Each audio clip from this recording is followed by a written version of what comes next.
రైతు సోదరులకు నమస్కారం. గత వీడియోలో వరికి సంబంధించి విత్తన శుద్ధి అని, తర్వాత సీడ్ సెలెక్షన్ అని, తర్వాత నర్సరీ, ఈ అన్ని రకాల వివరాలు తెలియజేసుకున్నాం. అయితే ఈ వీడియోలో మనం తెలియజేసుకునే అంశం ఏంటంటే ఫర్టిలైజర్. మా మిత్రుడు రమేష్ అని మాజీ సర్పంచ్ అనుగొండ నుంచి నాకు పర్సనల్గా ఫోన్ చేసి అడిగిండు, మామ సారీ నీకు కాల్ బ్యాక్ చేయలేదు, అయినా కానీ ఇక్కడ నేను క్లియర్గా ఇన్ఫర్మేషన్ చెప్తున్నా. ఎందుకంటే నీతో పాటుగా ఇంకో 10 మంది, ఇంకో 100 మంది రైతులు ఈ ఫర్టిలైజర్ సంబంధించిన విషయాలు తెలుసుకోవాలని. దయచేసి ఈ వీడియో నువ్వు చూసి 10 మందికి తెలియజేసి ఏమనుకోద్దుమా. బట్ ఇదైతే నేను క్లియర్గా చెప్పేస్తున్నా ఈ వీడియోలో. ఫర్టిలైజర్ సంబంధించిన విషయానికి వస్తే, వరిలో ఫర్టిలైజర్ ఫస్ట్ దశకు వస్తే మనము ఫర్టిలైజర్ అనగానే నత్రజని. ఇప్పుడు ఆల్రెడీ గత వీడియోలో తెలియజేసుకున్నాం ఏంటంటే భూమి నుంచి కానీ చెట్టుకు కానీ భూమి నుంచి కానీ మనం ఇచ్చే దాని నుంచి కానీ వాతావరణం నుంచి కానీ రావాల్సిన మూలకాలు, పోషకాలు అనే టాపిక్ అనేది తెలియజేసుకున్నాం. దాంట్లో కార్బను, హైడ్రోజన్, ఆక్సిజన్ ప్రకృతి ద్వారా వచ్చేటివి. ఎన్పికే, ఈ ఎన్పికేలో 3 మనం ఇచ్చింది, మన ద్వారా ఇచ్చేది. ఒకనొకప్పుడు 20 years బ్యాక్ మనం ఇచ్చేదేం కాదు, అంటే ఫర్టిలైజర్ రూపంలో మనం ఇచ్చేది కాదు. ఇదేంటంటే ఎక్కువ మోతాదులో మన ఇండ్లలో ఎక్కువ పశువుల పేడ అవి ఉండడం వల్ల అవి ఏమవుతాయంటే అవి డైరెక్ట్ తీసుకొచ్చి సెల్లులో వేసుకుంటే దాంట్లో ఉండే ఈ నత్రజని, ఫాస్ఫరస్, పొటాషియంని కరిగించే బ్యాక్టీరియాస్ ఏవైతే ఉంటాయో వాటిని అవి మొక్కలకు ప్రధానంగా ఉపయోగపడి మంచిగా ఈ విధంగా అయ్యేటివి. ఇది ఒక రకమైన థీము. ఇది ఇప్పుడున్న సందర్భంలో ఆ విధంగా చేసుకుంటలేరు, బట్ చేసుకోవాలనే తెలియజేస్తున్నా. గత వీడియోలలో కూడా తెలియజేసినాం. ఇప్పుడు నత్రజని, ఇప్పుడు ఈ వరి పంటకు సంబంధించి first dose, second dose, third dose, ఈ 3 డోసుల గురించి క్లియర్గా తెలియజేసుకుందాం. అయితే ఎన్పికే, ఈ 3 డోసుల గురించి ఇప్పుడు మనకు కావాల్సింది నత్రజని అనేది ఎందుకు కావాలంటే ఈ ఆకుల పైభాగం, ఈ ఆకుల పైభాగం కానీ ఈ భాగం కానీ పసుపు రంగులోకి మారుతుంది అంటే దానికి నత్రజని తక్కువ ఉందని అర్థం. ప్రతి ఒక్క రైతు సోదరుడు ఖచ్చితంగా గుర్తుపెట్టుకోవాల్సింది ఏంటంటే, రైతు సోదరులు గుర్తుపెట్టుకునే ప్రతి ఒక్క అంశం ఏంటంటే, ఆకుపచ్చ రంగులో ఆకు లేదు, లేత పసుపు రంగులో ఉంది అంటే ఖచ్చితంగా నత్రజని లోపం అని అర్థం. అటువంటి కండిషన్లో ఎన్ననేది ఇవ్వాల్సి వస్తుంది. అంటే ఈ లోపం అనేది రాకుండా ఉండాలి అంటే మనం ట్రాన్స్ప్లాంట్ చేస్తాం. ప్రధాన వరి పొలం నుంచి ఈ ట్రాన్స్ప్లాంట్ చేసిన ఫీల్డ్ 20-25 days నారు తీసుకొచ్చి ట్రాన్స్ప్లాంట్ చేసినాం, సెట్ అయిపోయింది. 10-15 రోజుల్లో సెట్ అయిపోయింది అనుకుందాం.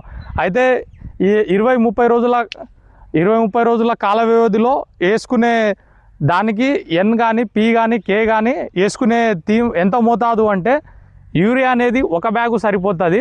ఒకవేళ యూరియా 1 బ్యాగు నేను వేసుకోను, హాఫ్ బ్యాగ్ వేసుకున్నా కానీ పర్వాలేదు. ఎందుకంటే యూరియాలో 46% నత్రజని ఉంటుంది, అది కూడా నీమ్ కోటెడ్ యూరియానే. ఆ 46% దాంట్లో 23% నువ్వు వేసుకున్నా కానీ, ఇంకోటి డిఏపి అనేది పక్కా వేసుకోవాల్సిందే. డిఏపి అనేది 1 బ్యాగ్ ఖచ్చితంగా వేసుకోవాల్సిందే. డిఏపి, డైఅమోనియం ఫాస్ఫేట్లనేమో నత్రజని అనేది 18% ఉంటే ఫాస్ఫరస్ అనేది 46% ఉంటుంది. ఇది డిఏపిలో ఉన్న థీము. తర్వాత పొటాష్, ఈ ఎరుపు రంగులో ఉండేటువంటి ఎరుపు పింక్ కలర్లో ఉండే పొటాషు, దీంట్లో వచ్చేసి 60-70% వరకు పొటాష్ అనేది ఉంటుంది. మ్యూరేట్ ఆఫ్ పొటాష్లో పొటాష్ అనేది 70% ఉంటుంది. ఇది వివరాలు. అయితే ఈ దాంట్లో half bag DAP, 1 bag DAP వేసుకున్నా కానీ సరిపోతుంది. దాంతోపాటుగా హాఫ్ బ్యాగు యూరియా, తర్వాత ఈ 20-25 kgs కానీ 20 kg 15-20 kgs వరకు కానీ పొటాష్ కానీ, ఈ 3 వేసుకున్న అంటే వరి పొలంలో వేసుకున్నటువంటి ఈ దాంట్లో ప్రధానంగా మనం ట్రాన్స్ప్లాంట్ చేసుకున్నటువంటి ఫీల్డ్లో ఇంత మోతాదులో మొదటి దశలో వేసుకుంటే సరిపోతుంది. ఇంతకు మించి ఎక్కువ వాడరాదు. ఇంతకు మించి ఎక్కువ వాడితే నష్టం జరుగుతుంది. ఫస్ట్ అనేది ఈ ఎన్ కానీ, పి కానీ, కే వాటిలో ఈ పొటాష్ అనేది ఫస్ట్ డోస్లో మనం వాడకున్నా కానీ థర్డ్ డోస్లో కంపల్సరీ వాడాల్సి వస్తుంది. పొటాష్ అనేది 15 to 20 kgs అంతవరకు వేసుకున్నా సరిపోతుంది. మన నేల, మన చౌడు నేల కానీ ఇటువంటి కండిషన్లో చౌడు నేల కానీ ఎర్రరేగడి నేల కానీ, ఎర్రరేగడి నేల ఉంటే పొటాష్ అనేది ఫస్ట్ డోసులో ఏం వాడాల్సిన అవసరం లేదు, అంత నీడ్ అండ్ నెసెసరీ ఏం కాదు, అదైతే సెట్ అయిపోతుంది. ఇదైతే ఉన్న వ్యవహారము. ఈ లోపం అనేది నత్రజనిలో ఉండేది. తర్వాత సెకండ్ డోస్ ఫర్టిలైజర్ వచ్చేసి ఒక బ్యాగ్ యూరియా. ఒకవేళ ఈ మోతాదులో ఇక్కడ పిలకలు అనేటివి ఇప్పుడు ఇక్కడ ఉన్న దాంట్లో 1 2 3 4 5 6 7 8 9 10 పిలకలు వచ్చినాయి. ఇప్పుడు ఈ 10 పిలకలు ఉన్నాయి. ఇప్పుడు ఈ మోతాదులో నేను వేసుకున్నా కానీ పిలకలు తక్కువ ఉన్నాయి, మరి ఏం చేయాలి అనే కండిషన్లో ఉన్నప్పుడుగా సెకండ్ డోస్లో ఎస్ఎస్పి అనేది ఒక బ్యాగ్ కాదు, హాఫ్ బ్యాగ్ వరకు వేసుకొని, దీని యొక్క ఫిజికల్ గ్రోత్ పెరగాలి కాబట్టి యూరియా అనేది ఒక బ్యాగ్ అనేది వేసుకుంటే సెకండ్ డోస్కి సరిపోతుంది. థర్డ్ డోస్కి వెళ్తే ఫస్ట్ డోస్ 25 నుంచి 30 రోజుల కాల వ్యవధిలో, థర్డ్ డోస్ అనేది మనం నాటుకున్నటువంటి రోజు, అంటే మనం నర్సరీలో 25 రోజులు ఉంటుంది కదా, తర్వాత వేసుకున్న దానికి 25 రోజు అంటే నర్సరీ నుంచి ట్రాన్స్ప్లాంట్ చేసిన ఫీల్డ్కి అయితే మొదటి నుంచి 5 రోజుల కాల వ్యవధిలో ఫస్ట్ డోస్ వేసుకుంటాము. ఇది వేసుకునేది. అయితే సెకండ్ డోస్లో అది వేసుకుంటాం. తర్వాత థర్డ్ డోస్లో ఒక హాఫ్ బ్యాగ్ యూరియా ప్లస్ ఒక హాఫ్ బ్యాగు పొటాష్ వేసుకుంటే సరిపోతుంది. కంకి నిండే దశ అవన్నీ ఉంటాయి కదా, అటువంటి సందర్భాల్లో పొటాష్ అనేది బాగా ఉపయోగపడుతుంది. ఈ రకంగా ఉంటుంది కాబట్టి రైతు సోదరులు చాలా జాగ్రత్త ఆలోచన చేసుకోవాలి. అయితే ఈ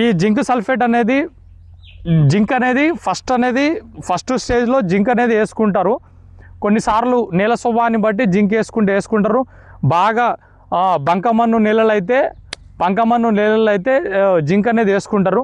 బంకమన్ను నేలలు కాకుండా కంప్లీట్ మంచి ఫర్టైల్ సాయిల్స్ అయితే ఏమంటారంటే ఈ జింక్ అనేది వేసుకోవాల్సిన అవసరం ఉండదు.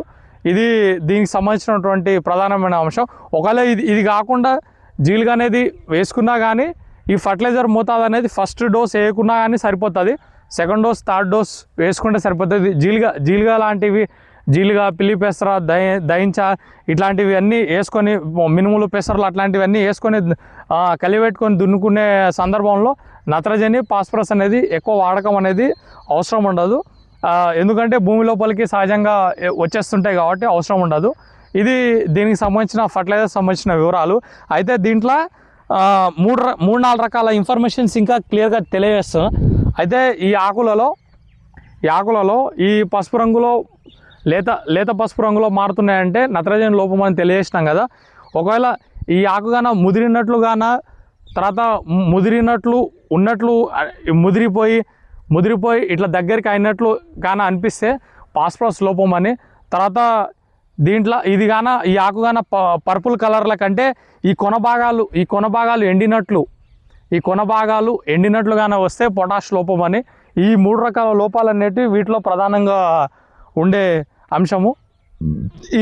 ఇన్ని రకాలుగా ఈ నత్రజని, ఫాస్ఫరస్, పొటాష్ సంబంధించిన వివరాలు అనేటివి క్లియర్గా మనం తెలియజేసినాము. అయితే దీంట్లో first dose, second dose, third dose 3 డోసెస్లలో ఫర్టిలైజర్ అనేది ఉపయోగించుకోవడం అనేది జరుగుతుంది.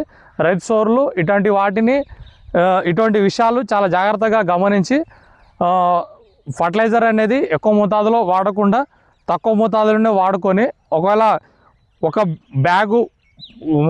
బ్యాగు వాడే దగ్గర హాఫ్ బ్యాగ్ వరకు వాడి ఇటువంటి కండిషన్లో ఫాస్ఫరస్ సాల్యుబుల్ బ్యాక్టీరియా కానీ, నత్రజని సాల్యుబుల్ బ్యాక్టీరియా కానీ, అజిటోబ్యాక్టరు అటువంటి వాటిని కానీ, పొటాష్ సాల్యుబుల్ బ్యాక్టీరియా అటువంటి వాటిని ఉపయోగించుకొని ఫర్టిలైజర్ వాడకాన్ని తగ్గించుకొని మంచి దిగుబడిని సాధించుకోవాలని తెలియజేసుకున్నాను. ధన్యవాదాలు.